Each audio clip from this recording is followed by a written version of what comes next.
Capítulo 11. Final que viene a ser principio. 1. Quien manda, manda. Resolvióse la cuestión del pituso conforme a lo dispuesto por don Baldomero, y la propia Guillermina se lo llevó una mañanita a su asilo, donde quedó instalado. Iba Jacinta a verle muy a menudo, y su suegra la acompañaba casi siempre. El niño estaba tan mimado, que la fundadora del establecimiento tuvo que tomar cartas en el asunto, amonestando severamente a sus amigas, y cerrándoles la puerta no pocas veces.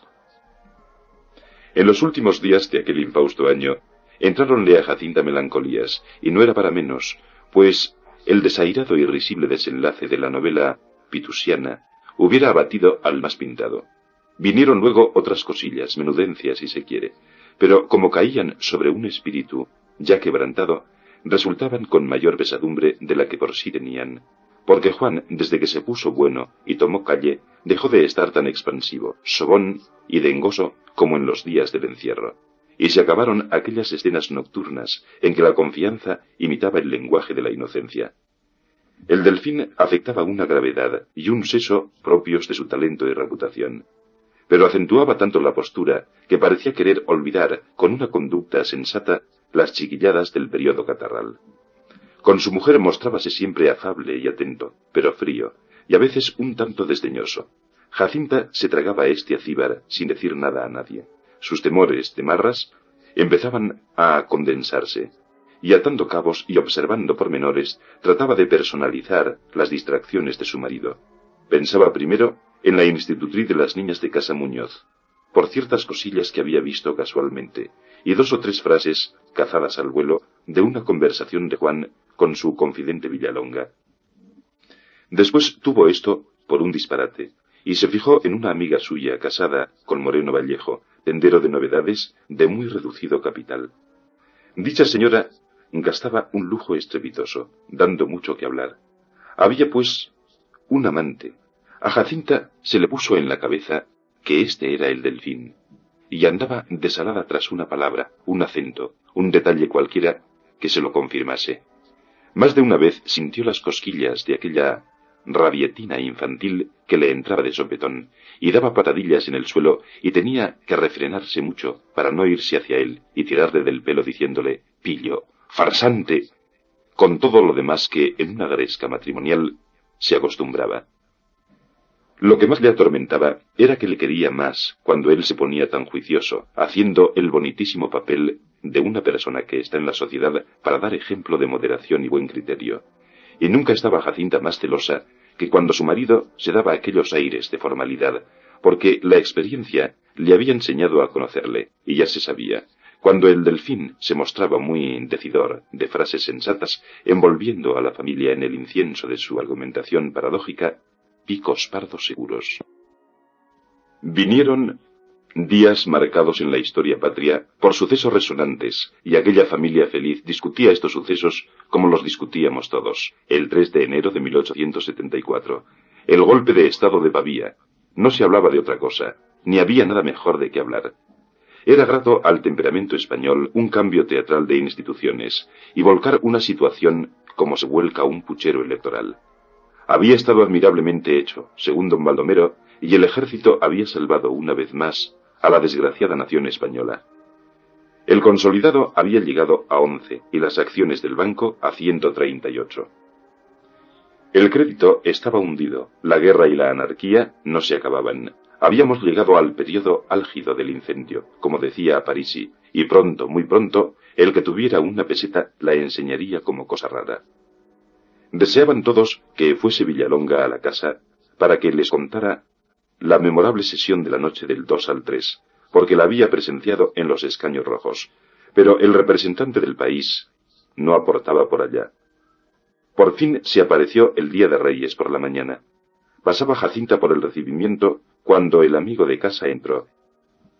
«Tocaya, buenos días. ¿Cómo están por aquí? ¿Y el monstruo? ¿Se ha levantado ya?»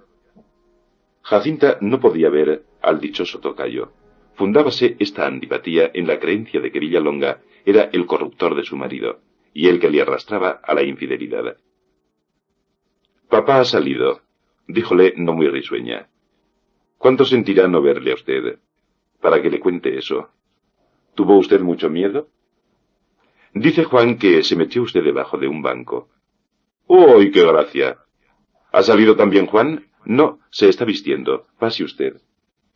Y fue detrás de él porque siempre que los dos amigos se encerraban, hacía ella los imposibles por oír lo que decían, poniendo su orejita rosada en el resquicio de la mal cerrada puerta. Jacinto esperó en el gabinete, y su tocaya entró a anunciarle. ¿Pero qué? ¿Ha venido ya ese pelagatos? Sí, resalao, aquí estoy. Pasa, danzante. Dichosos los ojos.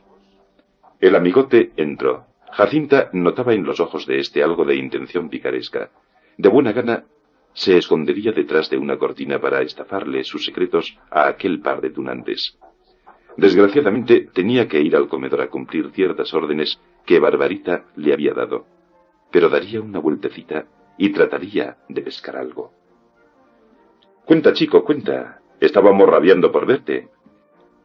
Y Villalonga dio principio a su relato delante de Jacinta, pero en cuanto ésta se marchó, el semblante del narrador inundóse de malicia. Miraron ambos a la puerta. Cercioróse el compinche de que la esposa se había retirado, y volviéndose hacia el delfín, le dijo con la voz temblorosa que emplean los conspiradores domésticos. Chico, ¿no sabes la noticia que te traigo? Si supieras a quién he visto, ¿nos oirá tu mujer? No, hombre, pierde cuidado, replicó Juan, poniéndose los botones de la pechera. Claréate pronto. Pues he visto a quien menos puedes figurarte. ¿Está aquí? ¿Quién? Fortunata. Pero no tienes idea de su transformación. Vaya un cambiazo. Está guapísima, elegantísima. Chico, me quedé turulado cuando la vi. Oyéronse los pasos de Jacinta. Cuando apareció, levantando la cortina, Villalonga dio una brusca retorcedura a su discurso. No, hombre, no me has entendido. La sesión empezó por la tarde y se suspendió a las 8. Durante la suspensión se trató de llegar a una inteligencia. Yo me acercaba a todos los grupos a oler aquel guisado. Malo, malo. El ministerio, palanca, se iba cociendo. A todas estas, figúrate si estarían ciegos aquellos hombres. A todas estas, fuera de las cortes, se estaba preparando la máquina para echarles la zancadilla. Zalamero y yo salíamos, y entrábamos a turno para llevar noticias a una casa de la calle de la Greda, donde estaban Serrano, Topete y otros. Mi general, no se entienden. Aquello es una balsa de aceite, hirviendo. Tumban a Castelar. En fin, se ha de ver ahora. Vuelva usted allá. ¿Habrá votación? Creo que sí. Tráiganos usted el resultado. El resultado de la votación, indicó Santa Cruz, fue contrario a Castelar. Di una copa. ¿Y si hubiera sido favorable? No se habría hecho nada. Tenlo por cierto. Pues, como te decía, habló Castelar. Jacinta ponía mucha atención a esto, pero entró Rafaela a llamarla y tuvo que retirarse.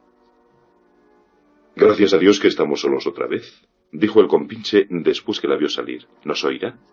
¿Qué ha de oír? Qué medroso te has vuelto. Cuenta pronto. ¿Dónde la viste? Pues anoche estuve en el Suizo hasta las 10. Después me fui un rato al Real, y al salir ocurrióme pasar por Praga a ver si estaba allí Joaquín Pez, a quien tenía que decir una cosa. Entro, y lo primero que me veo es una pareja, en las mesas de la derecha. Quedéme mirando como un bobo. Eran un señor y una mujer vestida con una elegancia... ¿Cómo te diré? Con una elegancia improvisada. Yo conozco esa cara. Fue lo primero que se me ocurrió. Y al instante caí. Pero sí es esa condenada de Fortunata. Por mucho que yo te diga, no puedes formarte idea de la metamorfosis. Tendrías que verla por tus propios ojos. Está de rechupete. De fijo que ha estado en París. Porque sin pasar por allí no se hacen ciertas transformaciones. Púseme todo lo cerca posible, esperando oírla hablar. ¿Cómo hablará? Me decía yo. Porque el talle y el corsé, cuando hay dentro calidad, los arreglan los modistos fácilmente. Pero lo que es el lenguaje, chico, habías de verla y te quedarías lelo, como yo. Dirías que su elegancia es de lance. y que no tiene aire de señora, convenido. No tiene aire de señora, ni falta, pero eso no quita que tenga un aire seductor, capaz de... Vamos, que si la ves tiras piedras. Te acordarás de aquel cuerpo sin igual, de aquel busto estatuario, de esos que se dan en el pueblo y mueren en la oscuridad, cuando la civilización no los busca y los presenta. ¿Cuántas veces lo dijimos? Si este busto supiera explotarse, pues ala, ya lo tienes en perfecta explotación. ¿Te acuerdas de lo que sostenías? El pueblo es la cantera, de él salen las grandes ideas y las grandes bellezas. Viene luego la inteligencia, el arte, la mano de obra. Saca el bloque, lo talla. Pues chico, ahí la tienes bien labrada. ¡Qué líneas tan primorosas! Por supuesto, hablando de fijo que mete la pata. Yo me acercaba con disimulo, comprendí que me había conocido y que mis miradas la cohibían. Pobrecilla, lo elegante no le quitaba lo ordinario, aquel no sé qué de pueblo, cierta timidez que se combina no sé cómo con el descaro, la conciencia de valer muy poco, pero muy poco, moral e intelectualmente, unida a la seguridad de esclavizar. Ah, bribonas, a los que valemos más que ellas. Digo, no me atrevo a afirmar que valgamos más, como no sea por la forma. En resumidas cuentas, chico, está que ahuma. Yo pensaba en la cantidad de agua que había precedido a la transformación. Pero, las mujeres aprenden esto muy pronto. Son el mismo demonio para asimilarse todo lo que es del reino de la toilette. En cambio, yo apostaría que no ha aprendido a leer. Son así.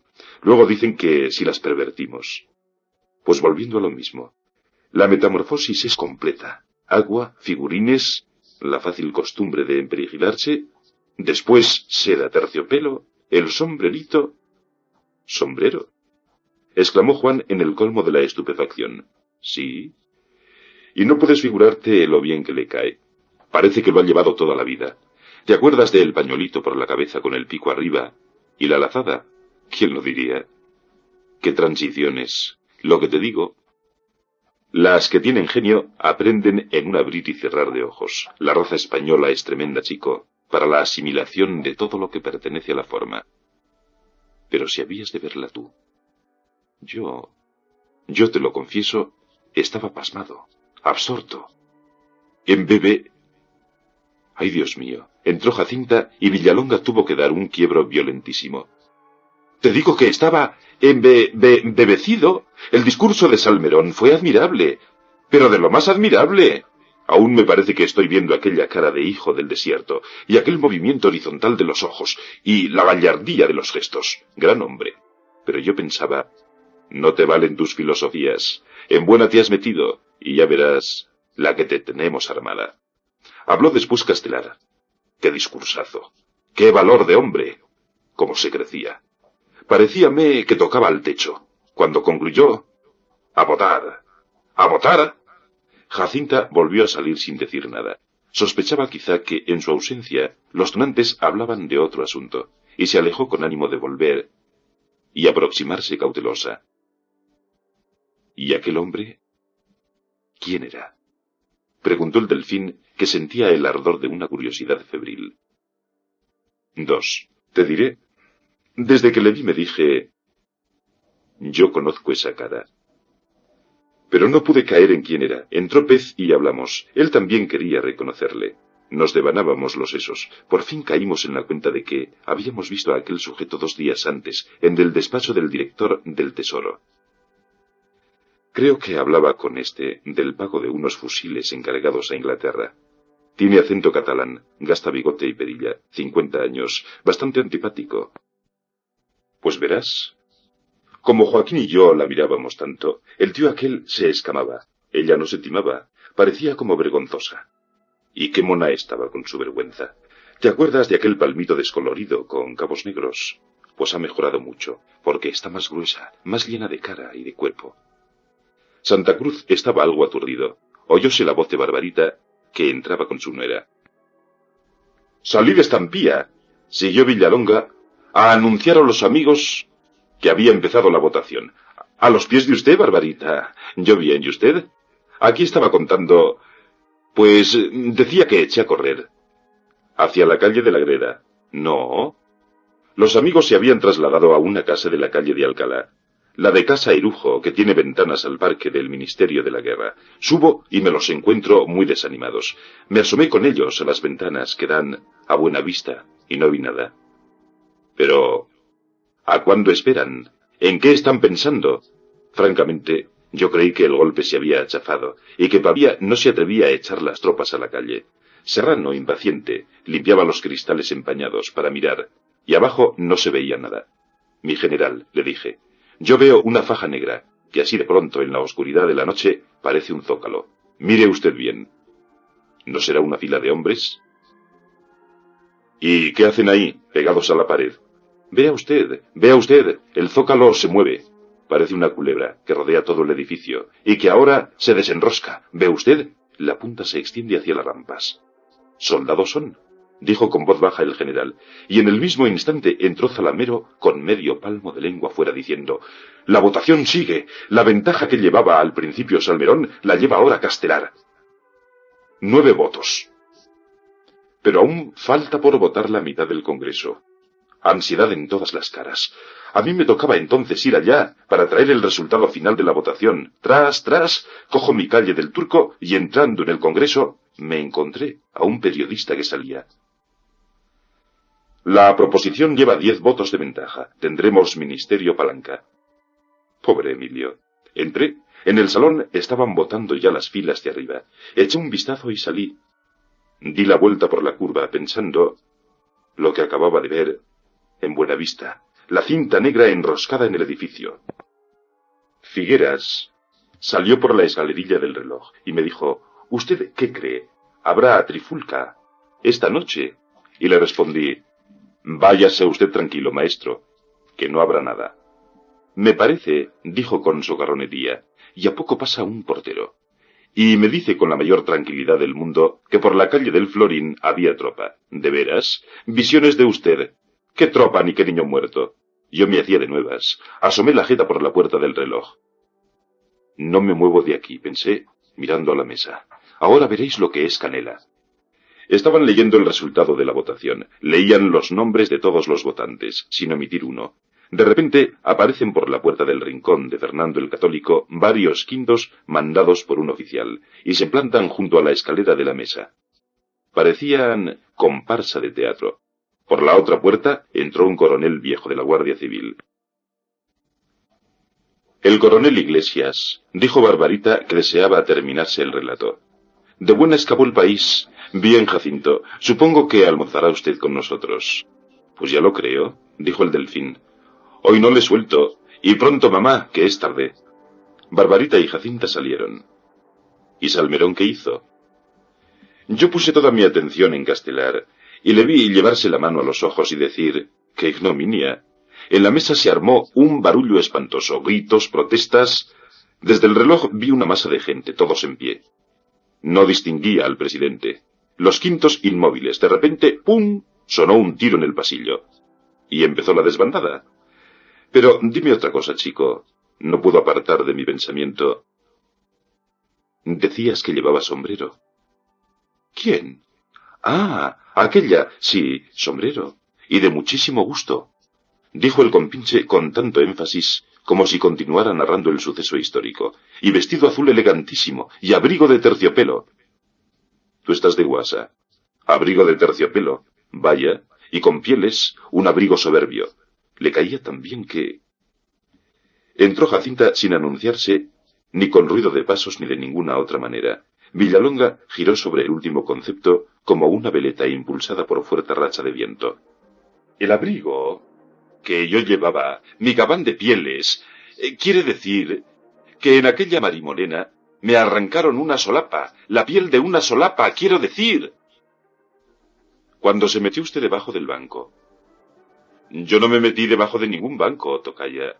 Lo que hice fue ponerme en salvo como los demás, por lo que pudiera tronar. Mira, mira, querida esposa, dijo Santa Cruz, mostrando a su mujer el chaleco que se quitó apenas puesto. Mira cómo cuelga ese último botón de abajo. Hazme el favor de pegárselo, o decirle a Rafaela que se lo pegue. O en último caso, llamar al coronel Iglesias. «Venga acá», dijo Jacinta con mal humor, saliendo otra vez. «En buen apuro me vi, camaradita», dijo Villalonga, conteniendo la risa. ¿Se enteraría? Pues verás. Otro detalle. Llevaba unos pendientes de turquesas que eran la gracia divina sobre aquel cutis moreno pálido. ¡Ay, qué orejitas de Dios! ¿Y qué turquesas? Te las hubieras comido. Cuando los vimos levantarse, nos propusimos seguir a la pareja para averiguar dónde vivía. Toda la gente que había en Praga la miraba, y ella más parecía corrida que orgullosa. Salimos, tras, calle de Alcalá, peligros, caballero de gracia, ellos delante, nosotros detrás. Por fin dieron fondo en la calle del Colmillo. Llamaron al sereno. Les abrió. Entraron.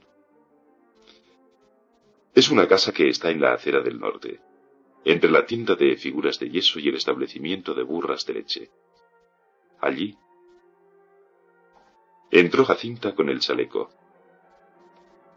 Vamos a ver, ¿manda usía otra cosa? Nada más, hijita, muchas gracias. Dice este monstruo que no tuvo miedo, y que se salió tan tranquilo. Yo no lo creo. ¿Pero miedo a qué? Si yo estaba en el ajo.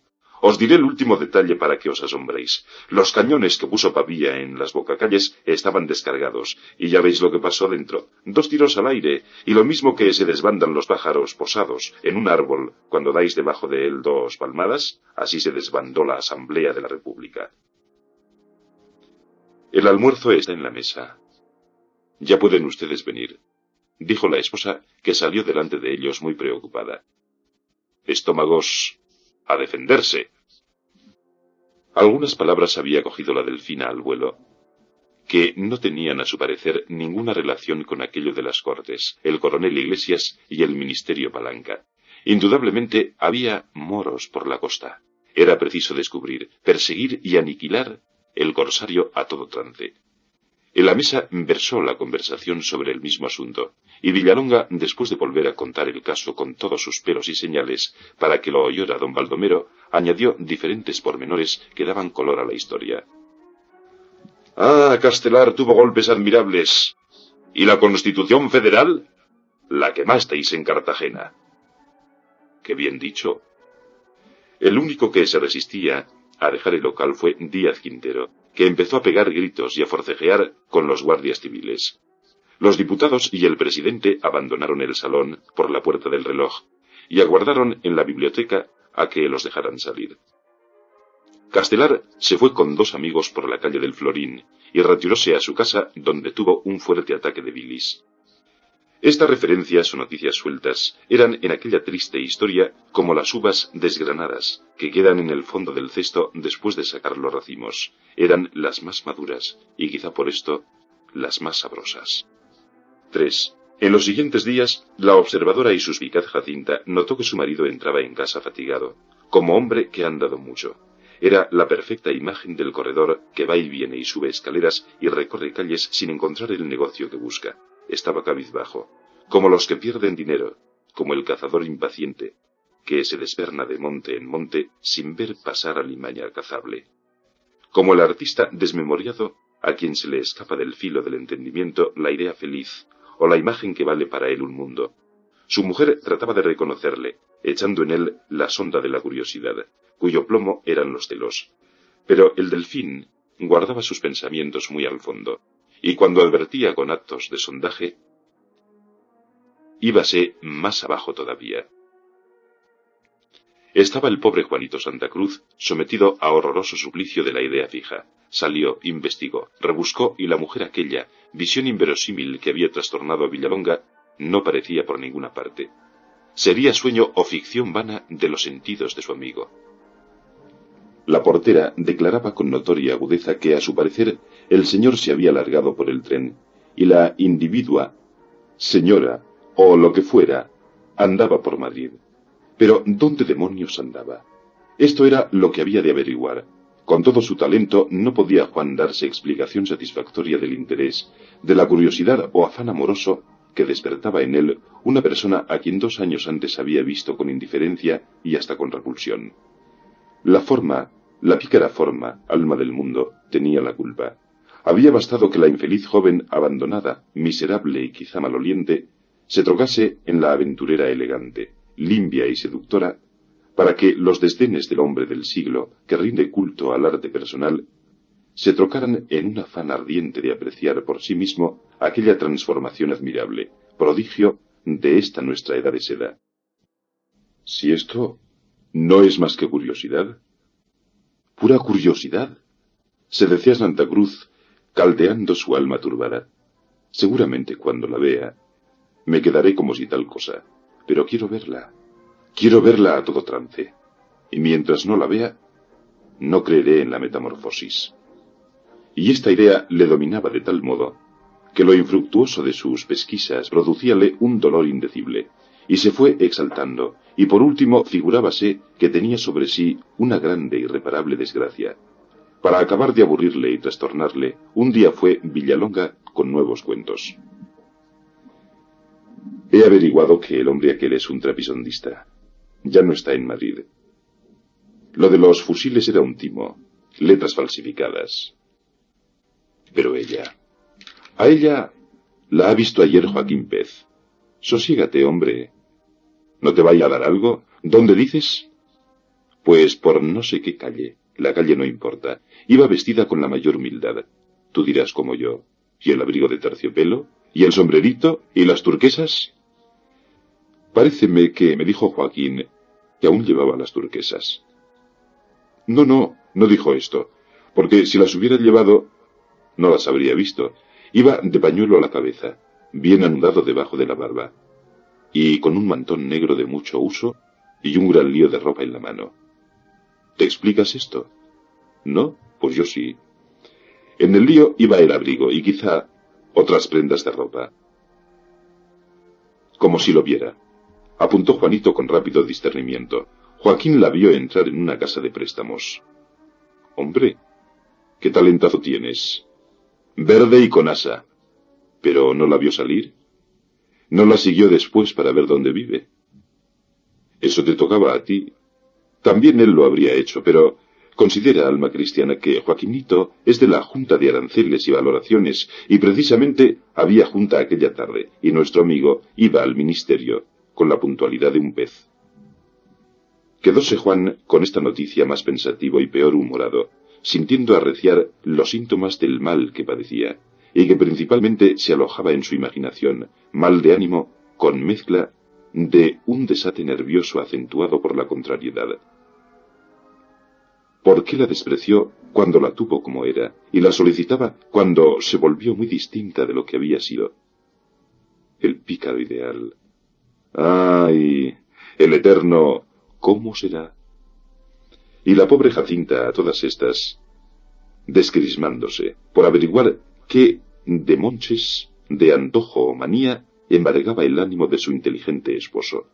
Este se mostraba siempre considerado y afectuoso con ella, no quería darle motivo de queja, mas para conseguirlo necesitaba apelar a su misma imaginación dañada, revestir a su mujer de formas que no tenía, y suponérsela más ancha de hombros, más alta, más mujer, más pálida, y con las turquesas aquellas en las orejas.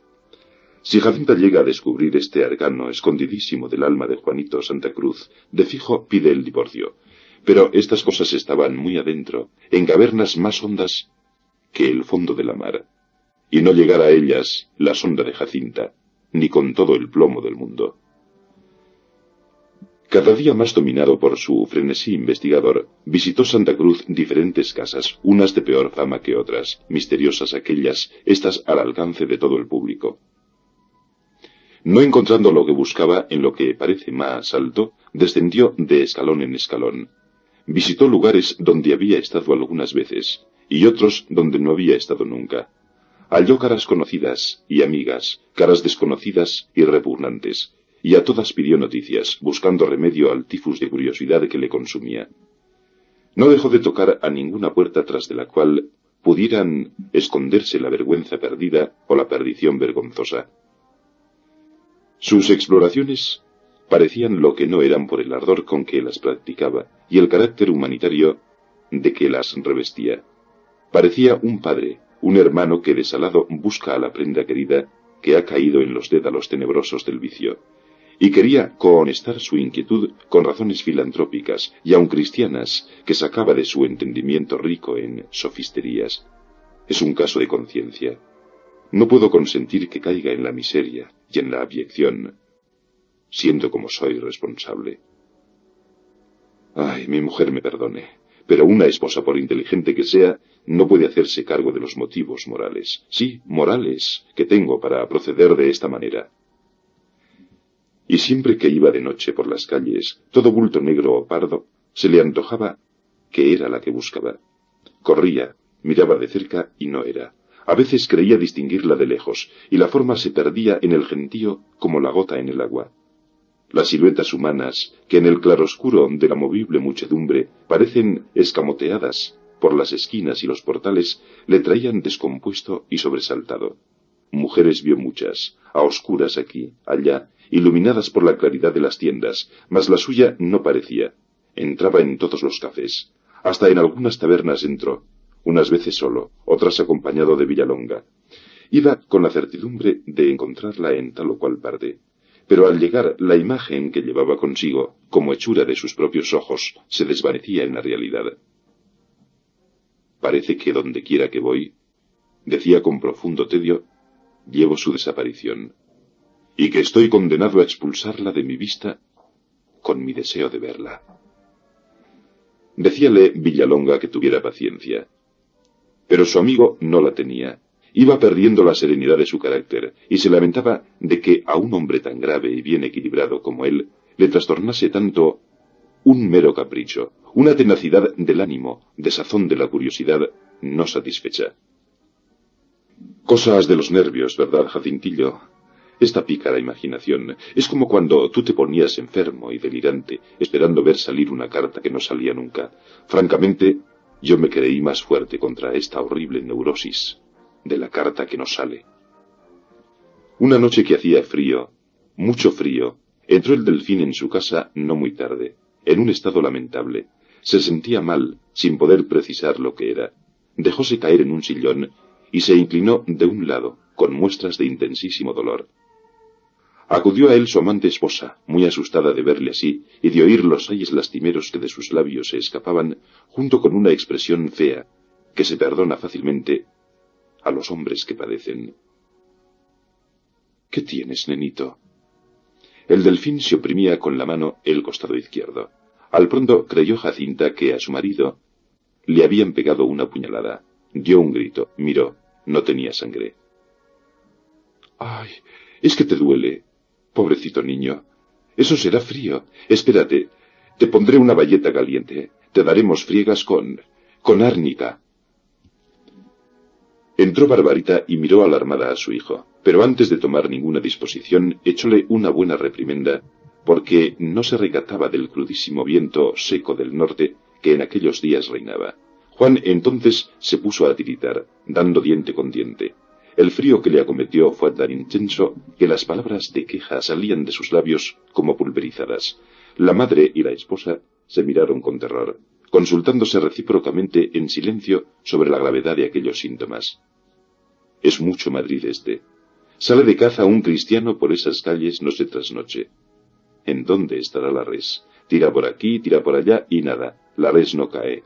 Y cuando más descuidado está el cazador, viene callandito por detrás una pulmonía de las finas, le apunta, tira y me lo deja seco. Madrid, enero de 1886.